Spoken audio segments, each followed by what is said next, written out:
Buenos días y buenas tardes a todos los estudiantes de Señor Cox y a mis estudiantes también. No estoy en la sala de clase.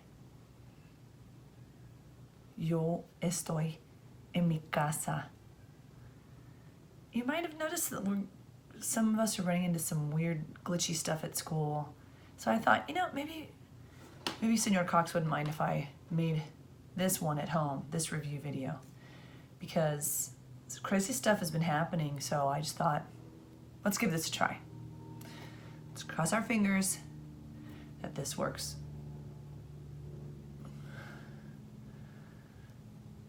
That this works out.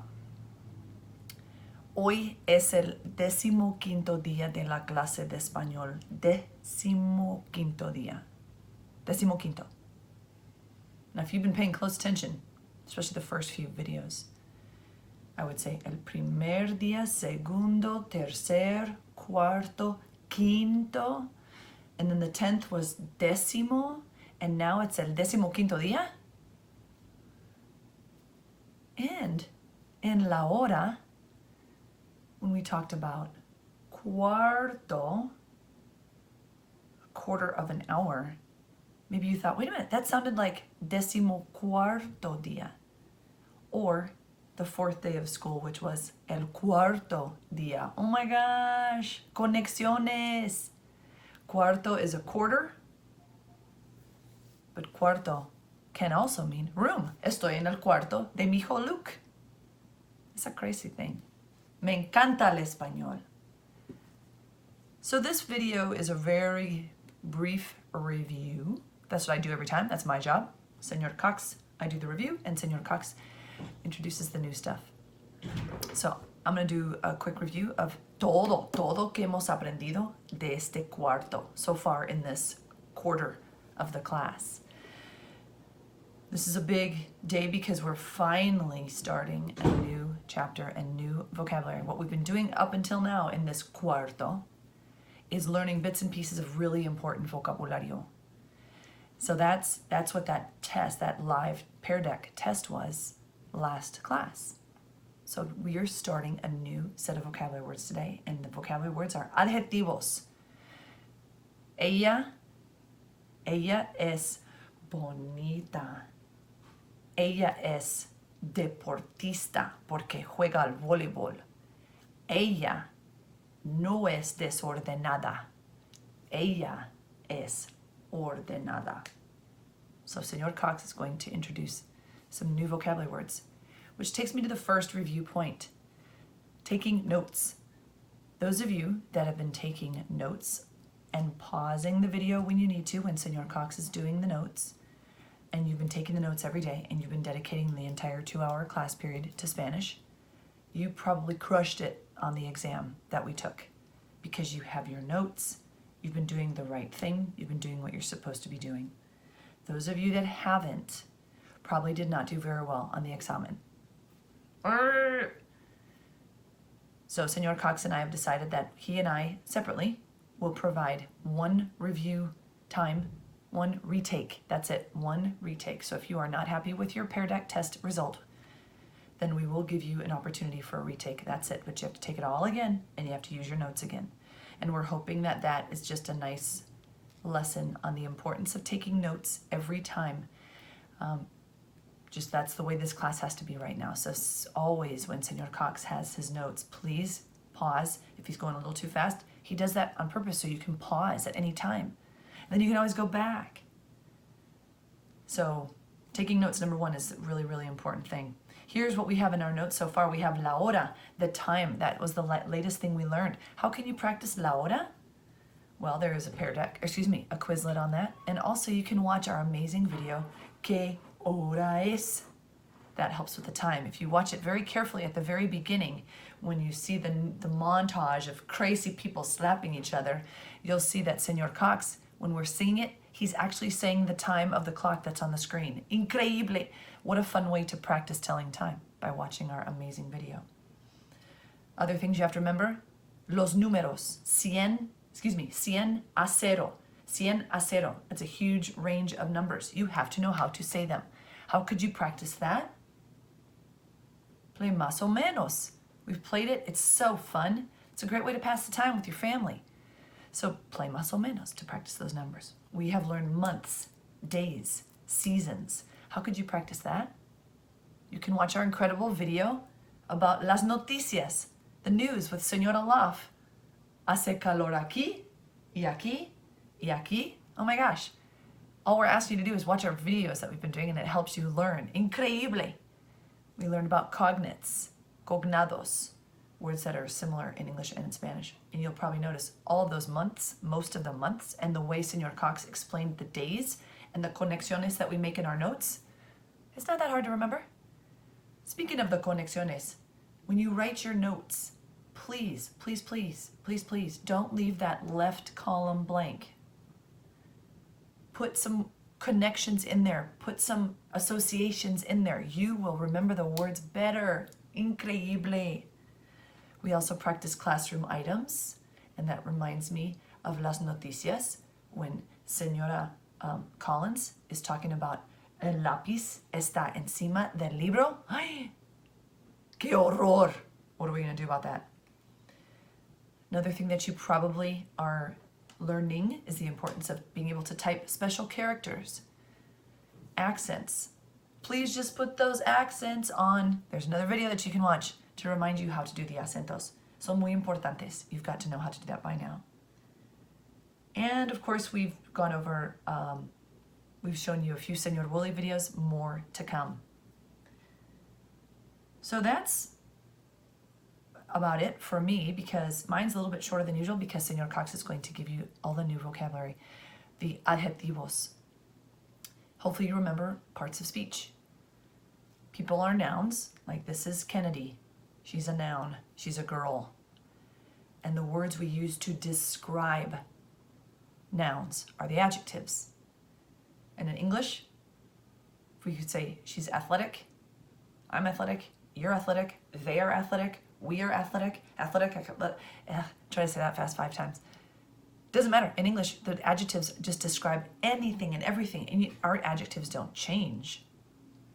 But in Espanol, number and gender, be specific. That's going to be a phrase that we're going to be repeating a lot. Number and gender, be specific. You'll start to learn. Señor Cox is going to be ready for you with all that information. So please continue to do your due diligence, which means that you are doing what you're supposed to be doing during Spanish class. If you ever have some extra time in that 2-hour Spanish period, watch some of our videos. They're amazing. Go on Quizlet. There are so many links. Look at those videos of Basho and the Abecedario. Well, there's another one of our funny videos. So we're trying to make this fun for you guys, but it is also our responsibility to teach you. So we're trying to do a combination of that. I hope it works. Actually, I know it's working. Thank you for your feedback on the temperature check of our Spanish classes. I think Señor Cox and I are doing our best. I know we're doing our best, but I think it's about right from your feedback. So we're just going to keep delivering it this way until we see you in persona, in person. So thank you for your attention. ¿Listos para tomar apuntes? Señor Cox, es su clase. Live from Totally Hip and Mellow Studios in California, it's The Gender Game with your host, Monty Eubank. Hello. Thank you for joining us. It's The Gender Game. Let's meet today's contestants. From beautiful Mexico, it's El. And from far-off Spain, La. Thank you for joining us and welcome to The Gender Game, the only game where it's time to add to our utility words notes in the back of your Spanish carpeta. So flip there now and write down this topic: feminine versus masculine, gender in Spanish. You may be asking yourself, Mr. Cox, what are we talking about gender in a language? English doesn't have anything like that. And for the most part, you're right. English doesn't distinguish all of its nouns by gender and divide them into linguistic categories of gender. Though there are some exceptions, there are some nouns in English that have a gender. For example, actress is the female form, actor is the male form. You can have a female aunt, and the corresponding male version would be uncle. These can be categorized in feminine and masculine categories. However, most nouns in English don't have a gender at all. Nouns like doctor, bathroom, pencil, and freedom. Doctor doesn't have a gender. It can apply to a male doctor or a female doctor. Either way, you would call that person a doctor. Bathroom, pencil, and freedom, well, those don't even have a gender category because what gender is a pencil? It doesn't make any sense to us. We don't categorize our nouns by gender. And the only time that we do is when we're talking about something that itself can be biologically categorized by gender. Even those words, though, most words, if it's applying to, say, a person like doctor, a doctor, it's still not categorized by gender. Other examples would be a student, neighbor, hamster. These words don't have gender. They can be applied indiscriminately to a person of any gender. Now, in Spanish, it's different. Every noun in Spanish has a gender. Even nouns that can't be biologically categorized by gender. Here's some examples. Gata means cat, but you can also say gato. There's a feminine form and a masculine form. Mama, mother, libro, book, puerta, door, zapato, shoe, tarea, homework, niño, child. All of these words, they all have a gender. The feminine gendered words, you'll notice, all end with an A. Some feminine words, like loose, break that rule and will not end with an A, so just so you know. But most will end with an A. If you see a word that ends with an A and it's a noun, good odds are it's feminine. When you're talking about these words, use la or las for the. So if I wanted to say the mom, I'd say la mamá. Or the cat, las gatas. On the other hand, masculine words generally end with an O. And there's rare exceptions where a word is masculine and will not end with an O, like lapis. But those are just exceptions. If you see a word that ends with an O and it's a noun, then good odds are it's masculine. If you're talking about these words, use el or los for the. El libro, los zapatos. There are exceptions to these gender patterns. So, for example, you may have a feminine word that ends with an O, very rarely. An example would be la mano, the hand. It's feminine, but it ends with an O. Conversely, you can have a masculine word that ends with an A, but that's very rare. An example would be el día. It's masculine, but it ends with an A. When you see examples like this, they don't throw you off too much. They're just rare exceptions to the rule. When we talk about adjectives in Spanish, remember, an adjective is a word that modifies or describes a noun, like the green car. Green is an adjective. Or the big book. Big is an adjective. Adjectives, since they describe a noun or modify a noun, they have to match the gender of the noun that they modify. So if an adjective modifies a feminine subject, it will end with an A because that's the rule for feminine nouns. They end with an A. For example, chica is a feminine noun. It means girl. So if I'm saying the good girl, the adjective good, bueno, I would make sure that it ends with an A. Buena. And I would say la chica buena. The adjective matches the noun. If an adjective modifies a masculine subject, it will end with an O. Let's say I've got a chico now, a boy. A good boy, el chico bueno. It ends with an O, it's masculine, so the adjective has to end with an O. El chico bueno. In Spanish, some adjectives are gender neutral and they can be used for masculine or feminine without being changed. For example, the big girl, I'd say la chica grande. Notice how The grande doesn't change to end with an A. It's gender neutral. The big boy, el chico grande, the adjective grande stays the same. El chico grande. It doesn't change because it's gender neutral.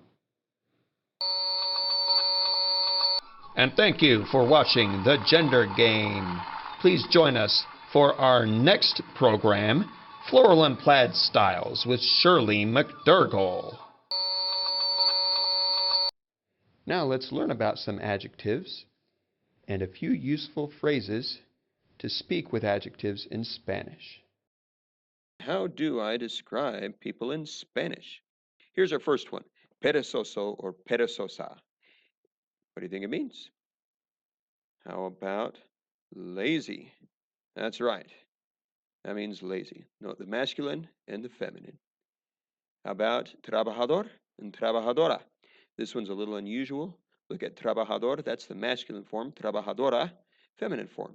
What do you think it means? Those people working so hard, it means hardworking. Atrevida and atrevido, masculine and feminine. This means daring or adventurous. How about this one? Deportista. That is, you got it, athletic. Chistoso, chistosa, funny. Gracioso and graciosa also mean funny. You might want to pause and write both of these down. Chistoso is common in Mexico, gracioso in maybe parts of South America, Spain, but both can be used. Gracioso sounds slightly more formal or elevated, but common use, chistoso, chistosa, funny. All right, next one, estudiosa or estudioso, studious. That's an adjective to describe someone who works hard in school and studies a lot. Studious. Studious. Feo or fea. This does not describe Mr. Cox, no matter what other people say. It does mean ugly. Oh, those poor people. Bonita, bonito. Beautiful. And some beautiful scenery there. Reservado or reservada. Cognate with reserved, aka shy. Shy, reserved, reservado. Sociable, a perfect cognate, spelled exactly, same in English and Spanish. Sociable, outgoing, in other words. Outgoing would probably be a common one in English. Desordenada or desordenado. Disorganized or messy, like sloppy, you know. Some students have desordenado binders. Ordenada or ordenado, of course, the opposite. Organized, tidy. Simpático or simpática, nice, kind, kind of friendly. You know, someone who is nice is simpática or simpático. Impaciente, I don't know what this is, but it better hurry up and move on to the next one. Oh, wait, maybe it means impatient. No idea what paciente means. You know, you're just going to have to figure this one out on your own because it's beyond me. Paciente. Serio or seria. Oh, so a cognate. I'm not joking. I'm totally serious. Talentosa or talentoso. Also a cognate. Talented. Inteligente. A question. If a dog is wearing glasses, does that mean it's intelligent? Artística. Artístico. This one I think you can figure out. Good job. You got it. Bueno or buena. Well, think about it. If you say buenos dias, you're saying good day. So what does bueno mean or buena? That's it. Good. All right. Pause the video. Get out your utility words notes. We're going to add some to it, some phrases and words. Here we go. All right. Yo means I. Notice how this person is pointing to himself or herself. Maybe just someone. Anyways, yo, I. To say yo soy, that means I am. So if you want to say I'm smart, yo soy inteligente. Say it. Yo soy inteligente. You better mean it. So if you plug a no in, then that means I am not. So yo no soy perezoso. I'm not lazy. If you want to say you are, look, Uncle Sam, he's pointing at you because you are, that's tú eres.